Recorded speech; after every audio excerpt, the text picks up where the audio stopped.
My son said it during dessert. We were at his house. The dining room had those recessed lights that make everyone look like they're in a furniture catalog. His wife had made something with pears and caramel. I wasn't hungry, but I ate it anyway because that's what you do. This isn't really your money anymore. He said it the way you'd tell someone the store is closed. Matter of fact. Almost bored. I put my fork down. The metal clinked against the plate louder than I meant it to. Excuse me? My wife's hand found mine under the table. Her fingers were cold. The accounts, he said. We've been managing them for 2 years now. You signed the documents. You agreed to the arrangement. I looked at my daughter-in-law. She was cutting her dessert into tiny pieces, not eating any of it. Her expression was perfectly neutral, but her shoulders were tight. I signed documents giving you access, I said. Not ownership. Dad. He leaned back in his chair. We've talked about this. You're 71. You had that health scare last year. Someone needs to be handling these things properly. I'm handling them fine. Are you? The question hung there. My wife squeezed my hand harder. Your spending has been erratic, he continued. You bought a truck you don't need. You've been giving money to causes we've never heard of. Mom mentioned you're looking at property in Montana. I was looking, I said. Looking isn't buying. But you see how this is concerning. I didn't see. What I saw was my son, who I'd put through law school, who I'd helped buy this house, sitting across from me with his hands folded like he was conducting a performance review. I want to see the accounts, I said. They're fine. Then show me. He sighed. Actually sighed, like I was being unreasonable. We can schedule something next week. But honestly, Dad, the more you fight this, the more it proves our point. My daughter-in-law finally looked up. We're just trying to help. Her voice was gentle, practiced. I'd heard that voice before, in hospital waiting rooms and funeral homes. The voice people use when they think you're too fragile to handle the truth. I stood up. My chair scraped against the hardwood. Thank you for dinner. My wife stood with me. She didn't say anything, just picked up her purse and waited. Dad, don't be dramatic. I'm not being dramatic. I'm leaving. I walked to the door. Behind me, I heard my daughter-in-law whisper something. My son responded, but I couldn't make out the words. Outside, the air was cold. November in the suburbs. Every house looked the same in the dark. My wife unlocked the car. We got in. She started the engine, but didn't put it in gear. How long have you known? I asked. About the accounts? 2 weeks. Why didn't you tell me? Because I was trying to figure out how bad it was. She pulled out her phone and opened her email. I got this yesterday. The subject line read, regarding account 44882291. I read the email twice. It was from our bank, very polite, very formal, requesting we come in to discuss recent administrative changes to several accounts. They copied his name on the documents, I said. Yes. But they want to talk to us. Yes. I sat back. Through the windshield, I could see my son's house. The lights were still on in the dining room. He practiced that speech, my wife said. What? At dinner. He practiced it. The pauses were too perfect. He knew exactly when to sigh. She turned to me. This wasn't impulse. They planned this. We drove home in silence. Our house was smaller than my son's. 1 story, 3 bedrooms, a garage that didn't fit modern cars properly. We'd lived here for 42 years, paid it off in 30. Inside, my wife made tea. I didn't want tea, but I drank it because I needed to do something with my hands. The bank opens at 9, she said. I'll be there at 8:45. She nodded. I couldn't sleep that night. I kept thinking about the dinner, the way my son had looked at me, not angry, not even frustrated, just done. Like he'd already filed me away in his mind as a problem that had been solved. At 7 the next morning, I was dressed. Suit and tie. My wife raised an eyebrow. You want them to take you seriously, she said. Dress like you take yourself seriously. Smart woman. The bank was a brick building downtown, the kind with tall windows and brass fixtures that were supposed to make you feel like your money was safe. I'd been banking there for 38 years, knew most of the tellers by name. The branch manager's name was Helen Voss. She met us in the lobby. "Mr. and Mrs. Brennan, thank you for coming in." Her handshake was firm, professional, the kind that didn't tell you anything. She led us to a conference room. Glass walls, no privacy. I realized that was intentional. Everything in a bank is intentional. "I'll get right to it," Helen said, sitting down across from us. "We've had some unusual activity on your accounts." "Unusual how?" I asked. "Changes to the access structure, modifications to beneficiary designations, several transfers between accounts that, frankly, created enough flags in our system that our compliance department got involved." My wife leaned forward. "Are the accounts still in our names?" "Yes and no." Helen opened a folder. Inside were documents, lots of them. "The primary names on the accounts are still yours, but the control structure has been complicated." "English, please," I said. "Someone added themselves as co-owners on 3 accounts and moved themselves to primary authorized user on 2 others. The signatures appear valid. The paperwork was filed correctly, but the timing and the amounts involved triggered our review protocols." "How much?" my wife asked. Helen looked at her. "Combined, about $840,000 are affected." The room got very quiet. "Who did it?" I said, even though I already knew. "Your son and his spouse. The documents show both signatures." I sat back. $840,000. That was most of what we had. Not all, but most. "Can we reverse it?" my wife asked. "That's complicated. If the signatures are legitimate, and if you did authorize them to manage the accounts, then technically they had the right to make these changes." "But we didn't authorize this," I said. "Can you prove that?" I couldn't. That was the problem. 2 years ago, after my heart attack, I'd signed some papers. My son said it was just for emergencies, in case something happened to me and my wife needed help accessing things quickly. I'd skimmed them. I'd signed them. I'd trusted him. "What are my options?" I asked. Helen folded her hands. "You can file a dispute. That would freeze the accounts while we investigate. But that could take months. And if it turns out the changes were legally authorized, you could be liable for damages. Or you can try to resolve this privately, work it out with your son, get him to reverse the changes voluntarily." I laughed. It came out harsh, like gravel scraping concrete. "You think that's going to happen?" Helen didn't answer. She didn't have to. "There is one more thing," she said. She pulled out another document. "These changes were processed through a specific department. They required a notary. The notary's signature is here." She pointed. The signature was illegible, but the printed name underneath was clear enough. "Patricia Hoffman." "Do you know that name?" Helen asked. "No. She's a notary at a small firm downtown, exclusively handles private wealth management and estate planning." My wife wrote the name down. We thanked Helen and left. Outside, the sun was too bright. The parking lot was full of people starting their normal days, going about their business like the world hadn't just shifted under them. "They hired someone," my wife said. "What?"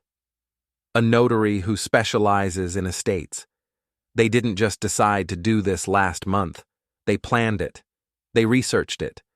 They found someone who knows how to make this kind of thing look legitimate." I got in the car. My hands were shaking. I gripped the steering wheel until they stopped. "We need a lawyer," I said. "We need information first. Lawyers cost money, and right now I'm not sure how much we can access without triggering an alarm." She was right. She was always right about this kind of thing. "Where do we start?" I asked. She looked at the name she'd written down, Patricia Hoffman. We find out what else she notarized.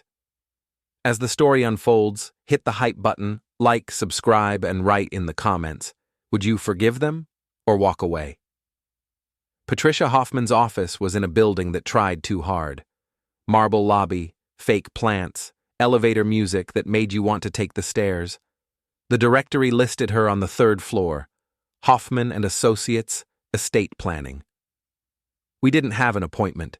We didn't call ahead. My wife said surprise was an advantage. The office door was glass with gold lettering. Inside, a woman in her 30s sat at a desk, typing on a keyboard that clicked too loud. She looked up when we walked in. "Do you have an appointment?" "No," I said. "But we need to speak with Ms. Hoffman."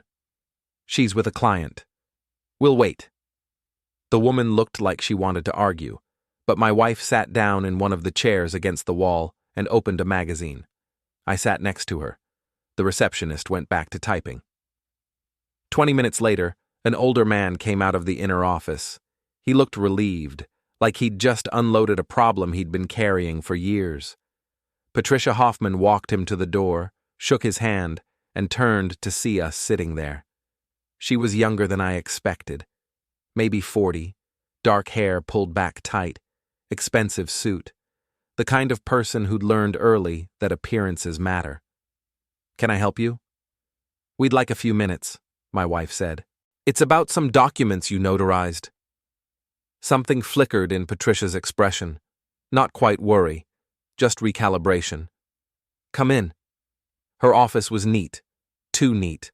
Everything at right angles. No personal photos, just diplomas and certifications arranged on one wall like trophies.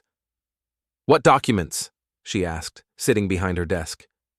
I put the bank papers on her desk. "These. You notarized them 2 years ago." She glanced at them. Didn't touch them. "I notarize hundreds of documents a month. I don't remember every client." "Try," I said. She looked at me. Really looked at me. Then she pulled the papers closer and read the names. "Your son hired me," she said. "And his wife. They said it was a standard estate planning adjustment.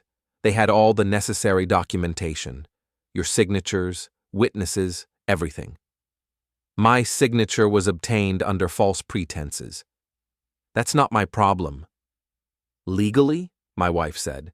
"Maybe not, but ethically?" Patricia smiled. It didn't reach her eyes. "Mrs. Brennan, I'm a notary. My job is to verify identities and witness signatures. If someone lies to me about the purpose of a document, that's fraud. But I can't read minds." "Did they seem like they were lying?" I asked. She paused. That told me everything. "I'm not required to answer that. But you could." "I could." She leaned back. "But I won't. Not without a subpoena." My wife stood. "Thank you for your time." I didn't move. "How much did they pay you?" "Excuse me?" "Your rates are public record. Basic notary work is $50, maybe $75. But estate planning? That's specialty work. So how much did they pay you to make sure those documents looked perfect?" Patricia's expression hardened. "I'm going to ask you to leave." "We're leaving," my wife said, taking my arm. "But we'll be back. With lawyers, and questions you'll have to answer under oath." Outside, I was still angry. My hands were fists. "She knows," I said. "Of course she knows, but she won't admit it without legal pressure." We got in the car. I didn't start the engine right away. "How did he do this?" I asked. "How did my son turn into someone who hires notaries to help him steal from his own parents?" My wife didn't answer. The question didn't really need one. We drove to a coffee shop. Not one of the chains. A local place with mismatched chairs and mediocre coffee. We sat in the back. "I've been thinking," my wife said. "About what?" "About what Helen said, that the timing triggered flags." "So?" "So why now? Why did they process all these changes in the last 3 months? They've had access for 2 years." I stirred my coffee. It was too hot to drink. "Maybe they were waiting for the right moment. Or maybe something changed." "Like what?" She pulled out her phone and started scrolling. "I've been looking at your son's social media. His wife's too. They don't post much, but when they do, it's always the same kind of thing. House renovations, vacations, new car in the driveway. A lot of people post that stuff. Yes, but they post it constantly, like they're performing for an audience. She showed me her phone, picture after picture of their house, the kitchen, the backyard, the finished basement with its bar and pool table. That's a lot of money, I said. More than his salary covers, even with her income.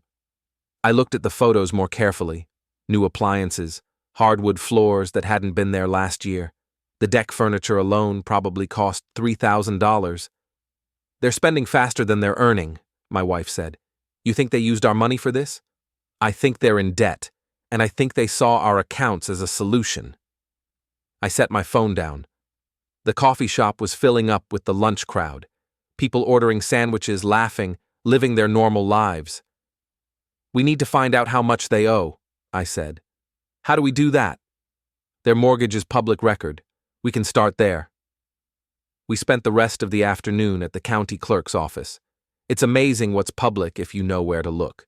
Property records, tax assessments, liens, all of it available for a small fee and a little patience. Their house was worth about $450,000. They'd bought it for $375,000.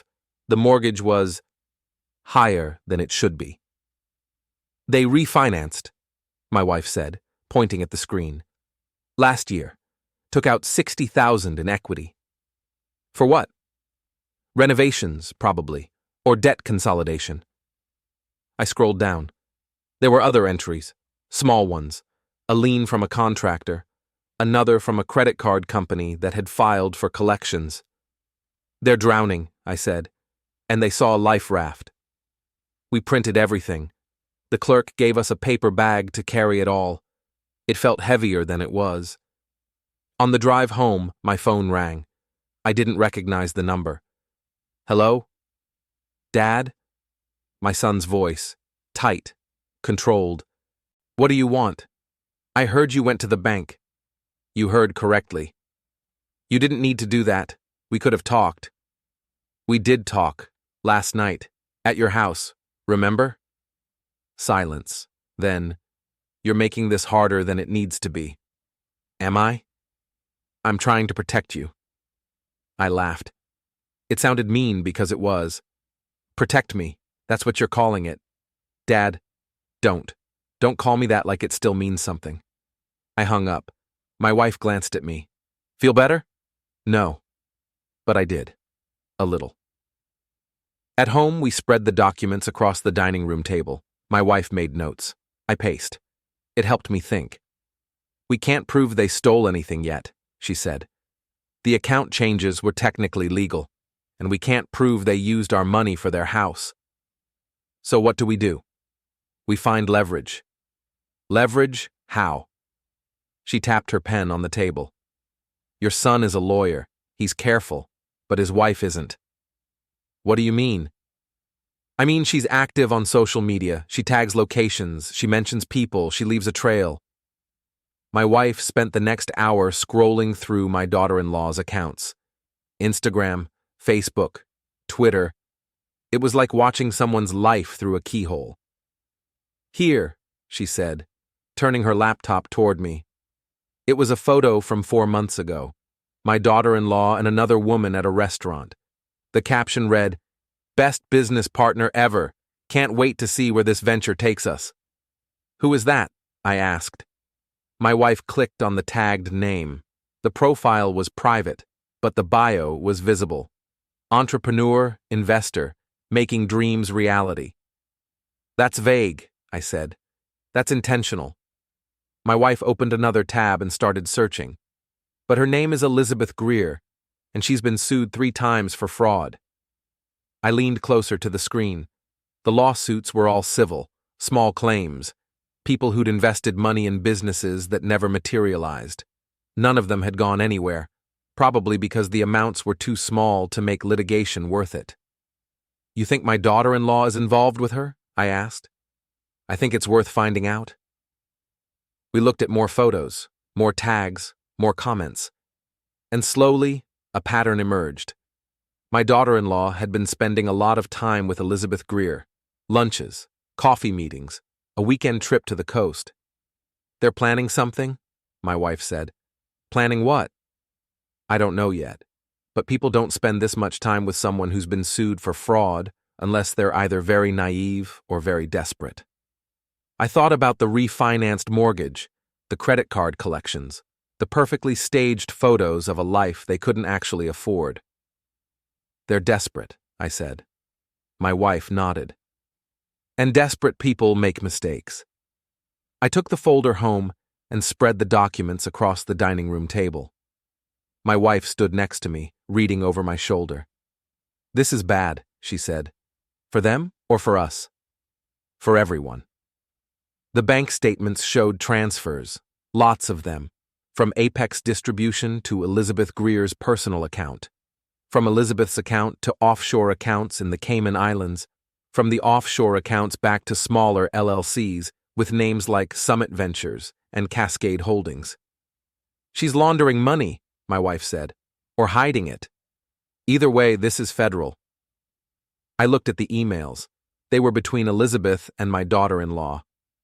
The tone was casual at first. Business advice, marketing strategies. But as the dates progressed, the messages became more urgent. One email, dated 3 months ago, read, "We need another $20,000 by Friday, or the whole thing collapses. Can you get it?" My daughter-in-law's response, "I'll figure it out." That's when they went back to our accounts, I said. My wife nodded. They were desperate. Elizabeth was pressuring them. They panicked. That doesn't excuse it. No, but it explains it. I sat down. My head was pounding. This was bigger than a family dispute. This was fraud, conspiracy, possibly racketeering. We need a lawyer, I said. We needed one 3 days ago. We called the first lawyer we could find who specialized in financial fraud. His name was Martin Hayes. He agreed to see us that afternoon. His office was downtown, 10th floor, glass walls overlooking the city. He was in his 60s, gray hair, expensive suit, the kind of lawyer who billed by the minute.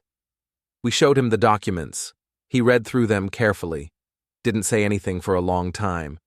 When he finished, he set them down and looked at us. "Where did you get these?" he asked. "Someone who used to work with Elizabeth Greer." "Do you trust this person?" "No, but the documents look real." He nodded. "They are. I've seen enough of these cases to recognize the pattern. This is a classic Ponzi scheme. Elizabeth brings in investors, promises high returns, uses new money to pay old debts, and skims off the top." "What about my son?" I asked. "He's a victim, but he's also complicit. He used your money without permission. That's theft, even if he was being manipulated." "Can we get the money back?" "Maybe, if we can freeze Elizabeth's accounts before she moves everything offshore. But that requires filing a lawsuit, getting a court order, and moving fast." "How fast?" "Days, not weeks." I looked at my wife. "Do it." Martin leaned forward. "Before we proceed, you need to understand something. Once we file, this becomes public. Your son will be named in the lawsuit. His business will be scrutinized. His reputation will be destroyed. It already is. Not like this. This is permanent." I thought about the dinner. The way my son had looked at me, the words he'd said. "This isn't really your money anymore." "File the lawsuit," I said. Martin nodded. "I'll need a retainer, $30,000 up front." I wrote the check. 3 days later, the lawsuit was filed. It named Elizabeth Greer, Apex Distribution Partners, and my son and daughter-in-law as defendants. The claims included fraud, embezzlement, elder financial abuse, and conspiracy. The news spread fast. Faster than the social media posts, faster than the phone calls. This was legal, official, a matter of public record. My phone rang constantly. Reporters, friends, family members I hadn't spoken to in years. I didn't answer most of them. My son called once. I let it go to voicemail. He didn't leave a message. 2 days after the lawsuit was filed, Martin called. "We got the court order," he said. "Elizabeth's accounts are frozen. So are the accounts for Apex Distribution and all the related LLCs." "How much did we freeze?" About $250,000. That's less than she stole. I know. She moved the rest before we could stop her, but it's enough to hurt her. What about my son?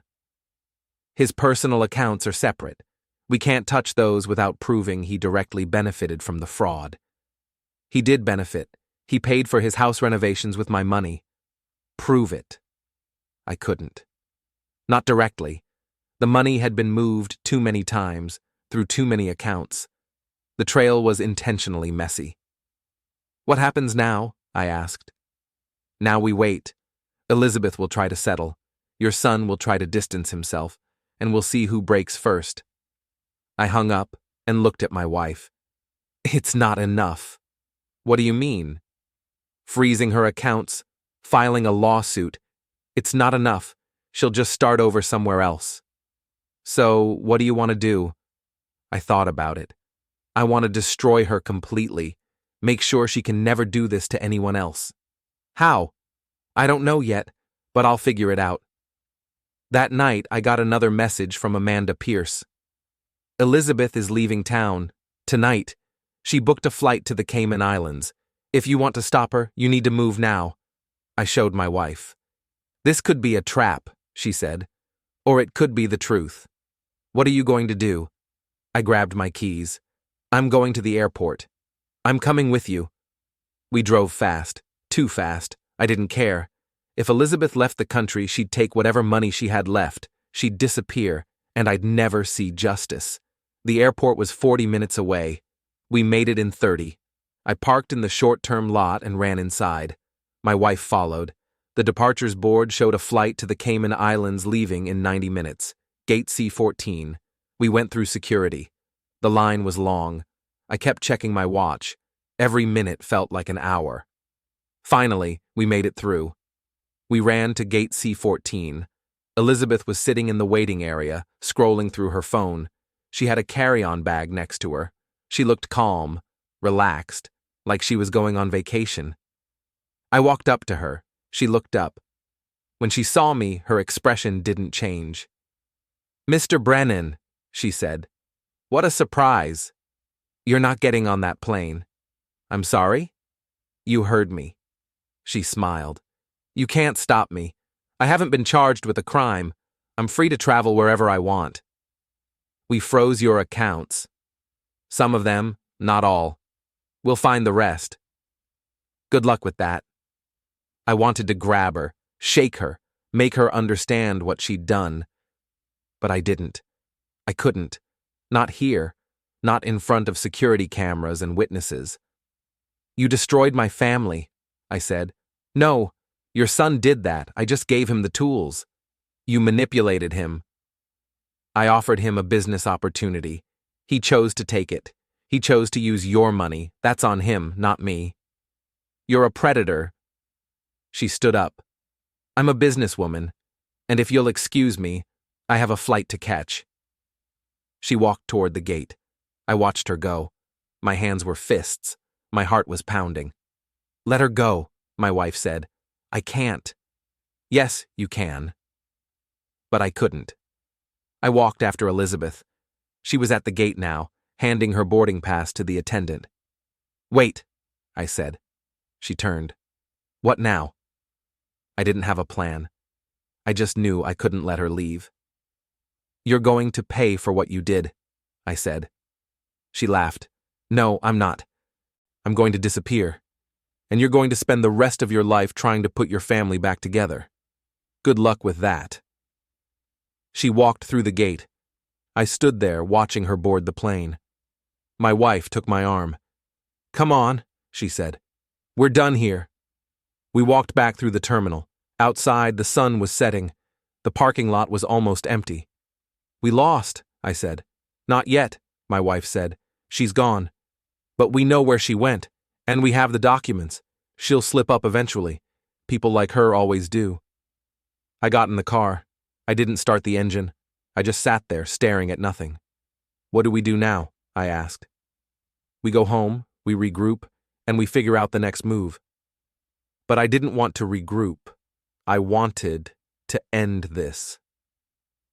The next morning, Martin Hayes called with news. Elizabeth Greer was detained at the Cayman Islands airport, he said. I sat up. What? Turns out she had an outstanding warrant. Tax evasion from 5 years ago. Small amount, but enough for the IRS to flag her passport. She's being extradited back to the States. I looked at my wife. She was listening on speakerphone. How long until she's back? I asked. 3 days, maybe 4. And when she gets here, she'll be in federal custody. Does that help us? It means she can't run, and it means the feds will be looking at all her business dealings, including Apex distribution. I hung up and leaned back. For the first time in weeks, I felt like I could breathe. This isn't over, my wife said. I know. But it's progress. I nodded. That afternoon, my son called. I almost didn't answer, but something made me pick up. Dad, he said, what do you want? I need to talk to you, in person. Why? Because everything is falling apart, and I don't know what to do. I could hear the desperation in his voice. Part of me wanted to feel sorry for him, but I couldn't. Not yet. Where? I asked. Somewhere neutral. The park near your house? Fine. 1 hour. I hung up and told my wife. Do you want me to come? She asked. No. This is between me and him. She didn't argue. The park was small. A few benches, a playground that was rarely used, trees that were starting to lose their leaves. My son was already there when I arrived. He was sitting on a bench, staring at his hands. I sat down next to him. We didn't say anything for a while. I'm sorry, he said finally. For what? For all of it. For the accounts. For the business. For everything. You're sorry because you got caught. No, I'm sorry because I hurt you. I looked at him. He looked older than he had a month ago. Tired. Defeated. Why did you do it? I asked. We were drowning. The debt, the house, everything. I didn't know what else to do. You could have asked for help. I couldn't. You'd already done so much for us. I didn't want to admit I'd failed. So you stole from me instead. I didn't think of it as stealing. I thought of it as borrowing. I was going to pay it back. But you didn't. No.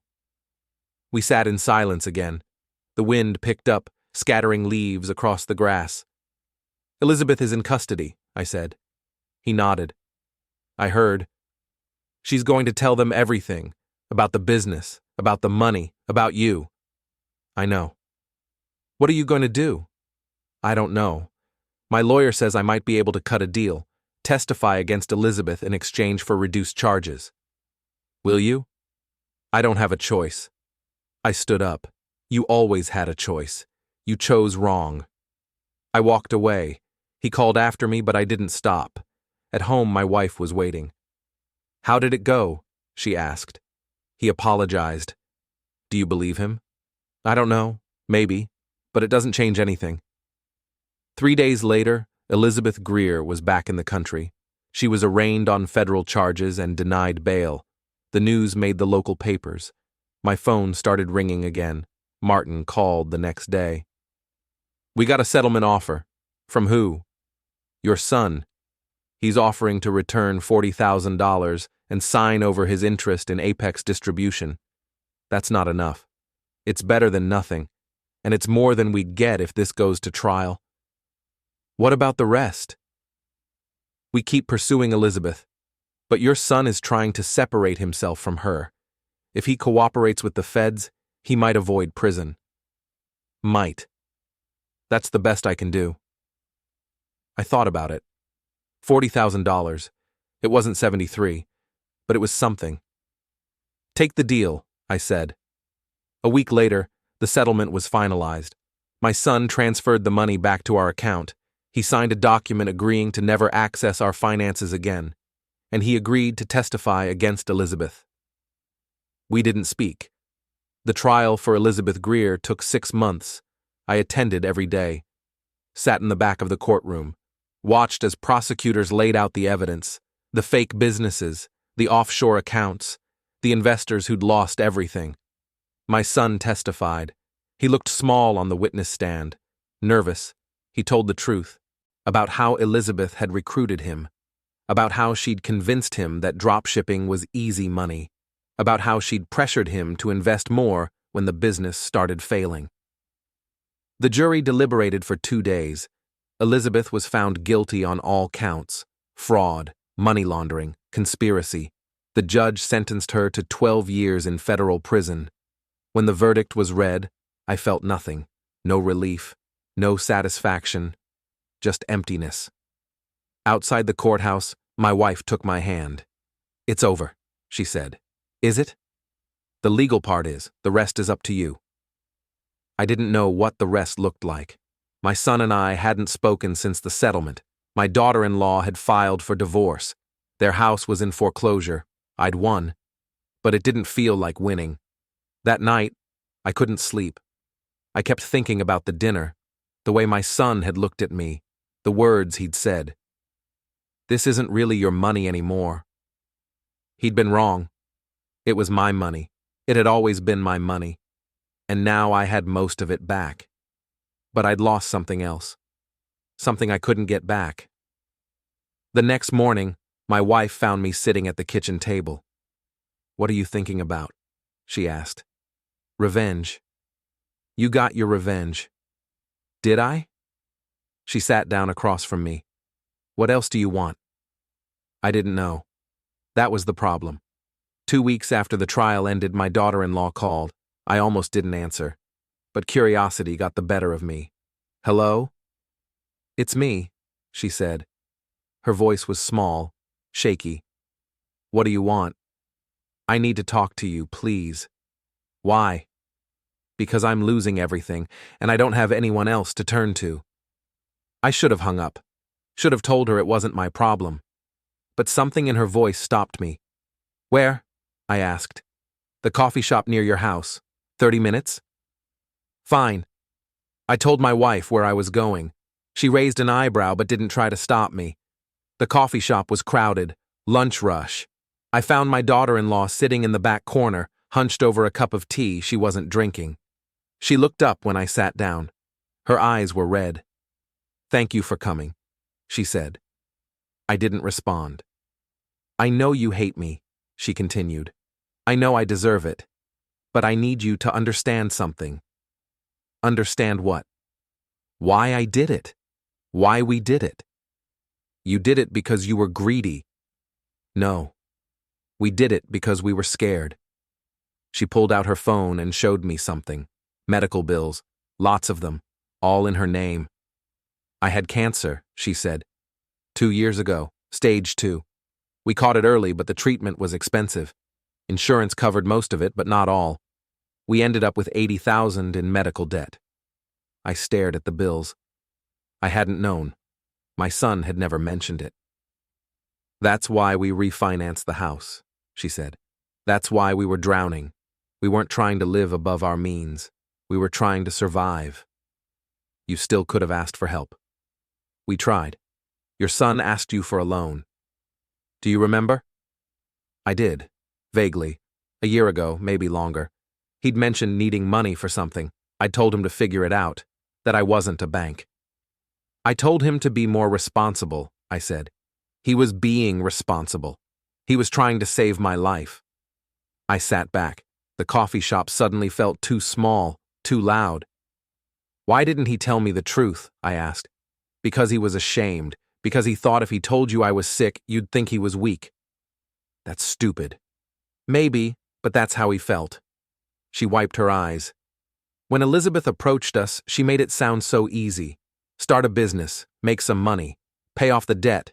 We didn't know it was a scam. We didn't know she was stealing from us too. That doesn't excuse what you did to me." "No, it doesn't, but I wanted you to understand why." She stood up. "I'm sorry, for all of it. I know you'll never forgive me, but I needed you to know the truth." She left. I sat there for a long time, staring at my coffee. I didn't drink it. At home, I told my wife everything. "Does it change how you feel?" she asked. "I don't know. He still stole from you." "I know. He still lied." "I know. But now I understood why. and that made it harder. That night, I called my son. He answered on the first ring. "Dad? Why didn't you tell me?" I asked. Silence. Then, "Tell you what? About your wife. About the cancer." He didn't say anything for a long time. When he finally spoke, his voice was breaking. "Because I didn't want you to see me as a failure." "You're not a failure." I couldn't even take care of my own wife. I had to steal from my parents to pay her medical bills. How is that not failing? I didn't have an answer. "I'm sorry," he said. "I know I've said it before, but I mean it. I'm so sorry, Dad." I hung up. Not because I was angry, but because I didn't know what else to say. The next morning, I made a decision. I called Martin Hayes. "I want to drop the lawsuit against my son," I said. "Are you sure?" "Yes." "He already settled. The lawsuit is technically over. Then I want to give him the money back." Martin was quiet. "Why?" "Because he needs it more than I do." "Mr. Brennan, he stole from you." "I know, but he's still my son."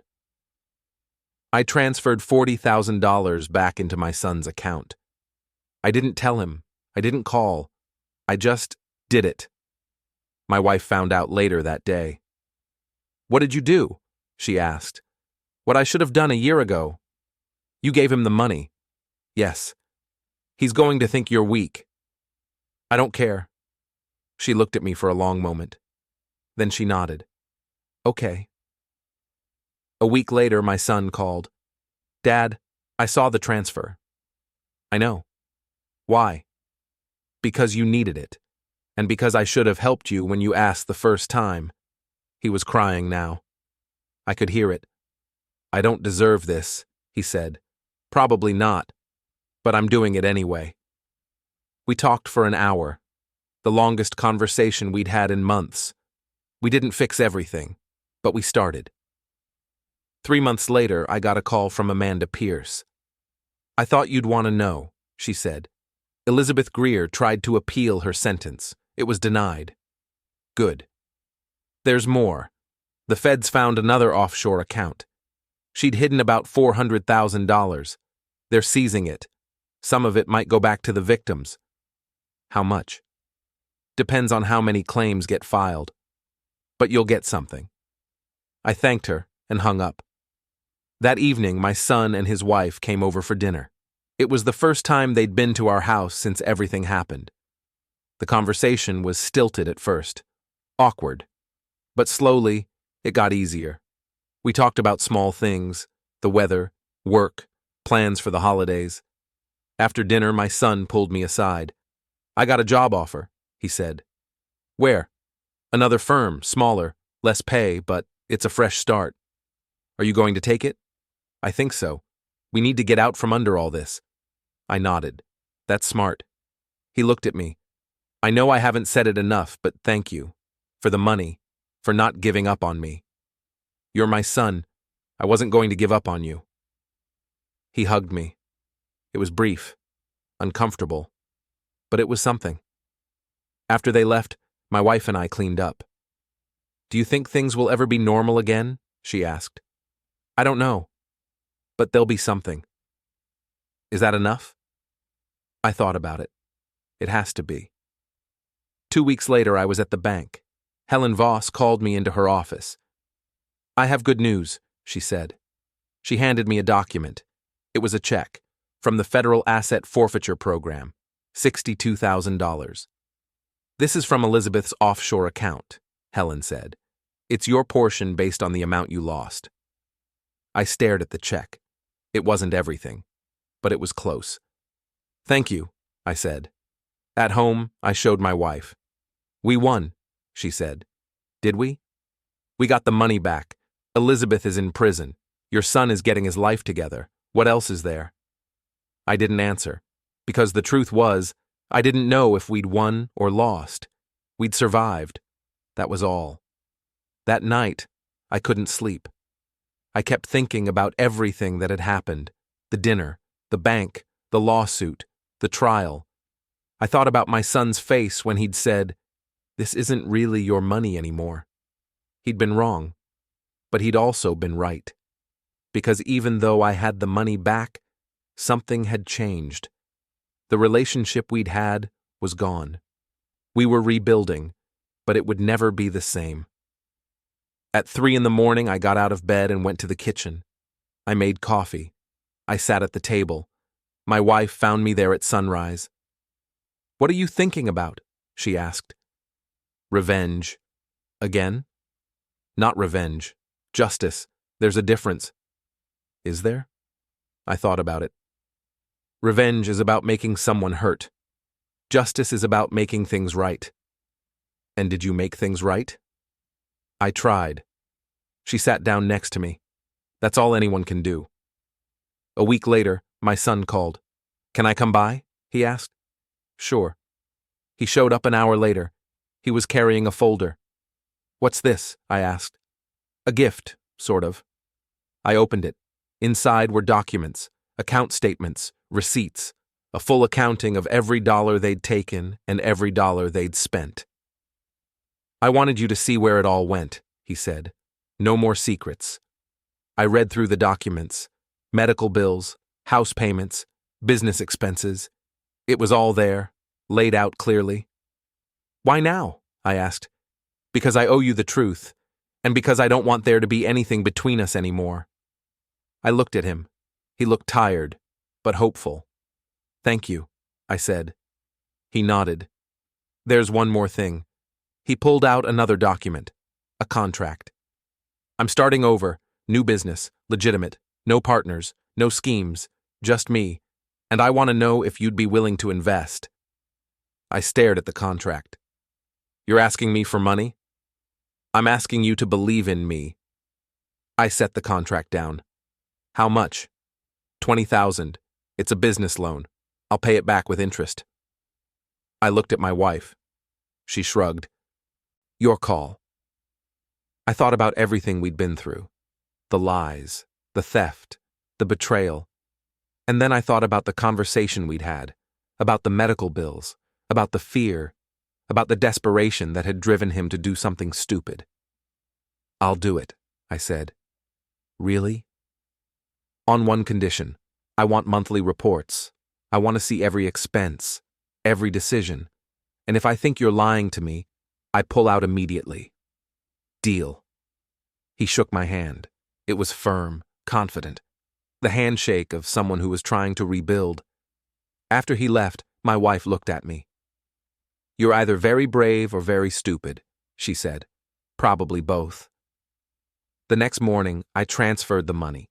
$20,000. Gone. Again. But this time, it felt different. This time, it felt like a choice.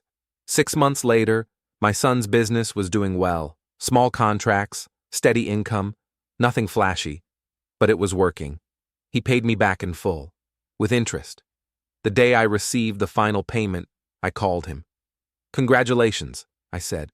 "I couldn't have done it without you." "Yes, you could have, but I'm glad I helped." We hung up. I sat at the kitchen table and looked at the bank statement. All the money was back, every dollar. My wife came in. "Satisfied?" she asked. "I don't know.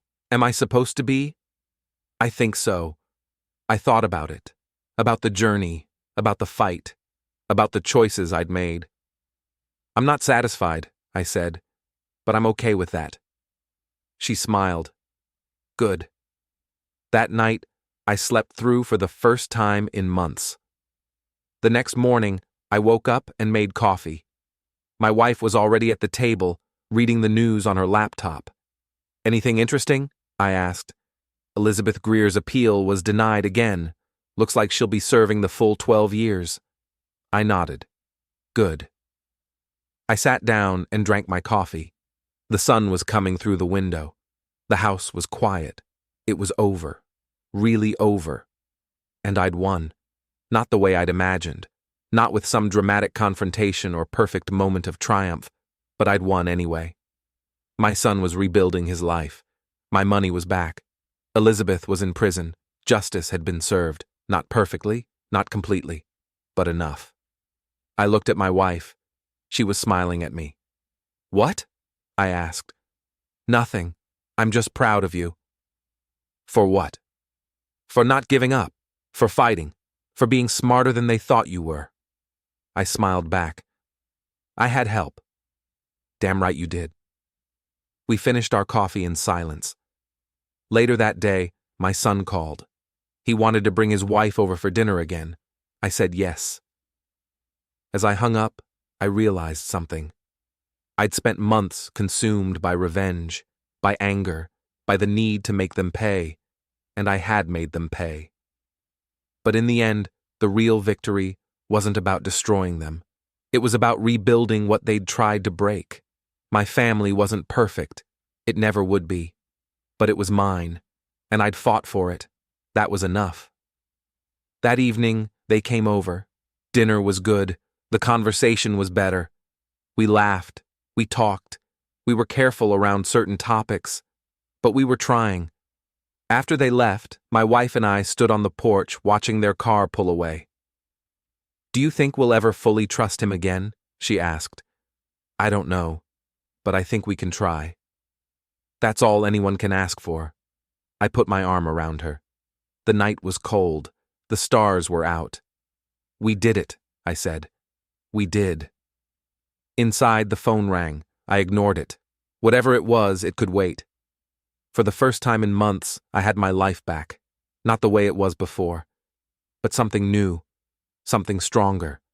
I'd stood up, I'd fought, and I'd won.